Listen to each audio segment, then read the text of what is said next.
Hola amigos, ¿cómo están? Espero que se encuentren bien. Les damos la bienvenida a este podcast en el cual hablaremos sobre un tema muy interesante. Yo soy Marco. Y yo, Génesis. El tema del que hablaremos hoy es algo que utilizamos mucho en nuestra vida diaria, la comunicación.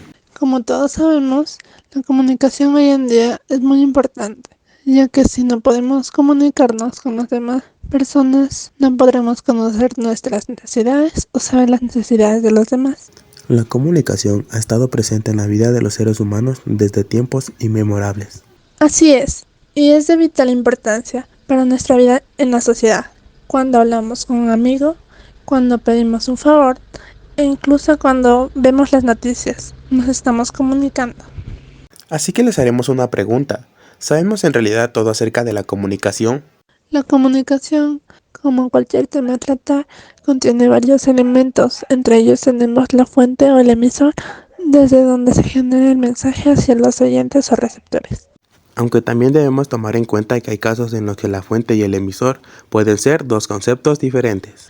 Ah, claro, como por ejemplo, si yo leo un libro y luego te cuento lo que trataba el libro. En este caso el libro es mi fuente y yo soy el emisor. Y yo me convertiré en el receptor u oyente que recibe el mensaje. Pero, ¿qué es el mensaje? El mensaje es lo que el emisor envía al receptor, que generalmente es con buenas intenciones. En este caso, el mensaje es de lo que trataba el libro. En una conversación, el mensaje no se reduce solo a las palabras, sino que también incluye señales no verbales y el tono de voz con el que nos expresamos.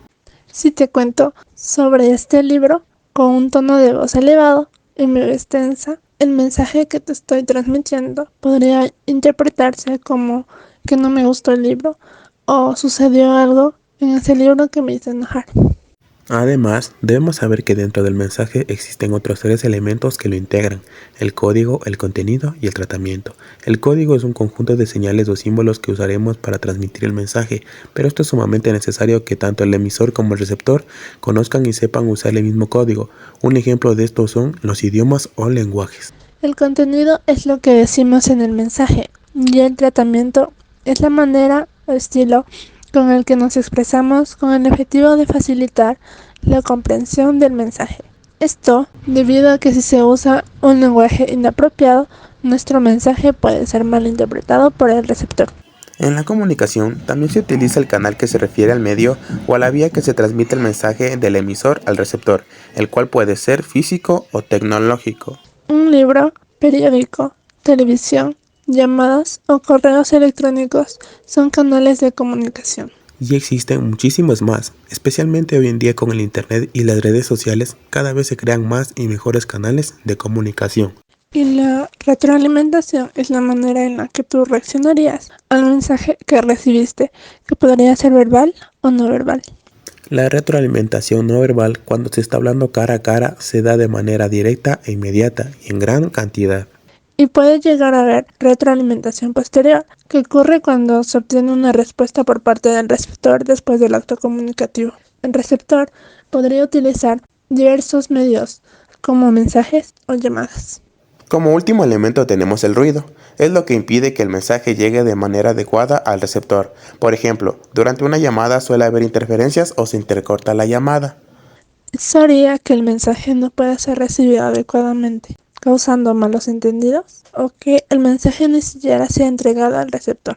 Así es, también existe algo llamado ruido fisiológico, que es cuando ocurre algo dentro del cuerpo del receptor, que interfiere con la interpretación del mensaje. Por ejemplo, si tengo dolor de cabeza y alguien comienza a hablar conmigo, no puedo entender con claridad lo que me diga debido al dolor. Exacto, y eso amigos han sido los elementos de la comunicación. Ahora les contaremos sobre los tres tipos de comunicación que existen. El principal de los tres tipos es la comunicación oral, que es una forma de comunicación verbal que utilizamos los seres humanos para expresar nuestros pensamientos, ideas, emociones o información que nos ayuda a movernos en nuestro entorno. Para producir una comunicación oral efectiva, se empleará el habla y el idioma. Esto debido a que se utilizan lenguajes diferentes, no se podrá entender el mensaje. Una característica de este tipo de comunicación es que se produce mayormente de manera improvisada y menos formal, aunque de igual manera existen ocasiones en las que no es así, por ejemplo, al dar una conferencia. El siguiente tipo es la comunicación escrita. Este tipo de comunicación se establece a través de palabras u otro código escrito. A diferencia de la comunicación oral, la comunicación escrita no es inmediata y podría no producir ninguna interacción entre el emisor y el receptor, aunque el escrito perdure para siempre. El último que tenemos es la comunicación científica, que establece un intercambio entre la ciencia y la sociedad con el fin de establecer un diálogo entre ambas partes. Esta comunicación requiere de una preparación profunda y sólida en el tema a tratar, tanto por parte del emisor como del receptor. En el episodio de hoy nos hemos podido dar cuenta de que la comunicación no es solo el intercambio de información, sino también que engloba muchos otros elementos que desconocíamos o no teníamos idea de la misma. Esto quiere decir que es un poco complejo, que va más allá del simple intercambio de palabras y que la efectividad de esta depende de la capacidad de los involucrados de comprender y utilizar elementos y tipos de manera adecuada. Cada uno de estos elementos y tipos juegan un rol crucial para asegurar que la información sea transmitida y comprendida correctamente. Para finalizar este episodio, queremos darle las gracias por habernos escuchado. Esperamos que todo de lo que hablamos hoy sea de ayuda para saber un poco más de este tema que utilizamos frecuentemente. No se pierdan de nuestros próximos episodios.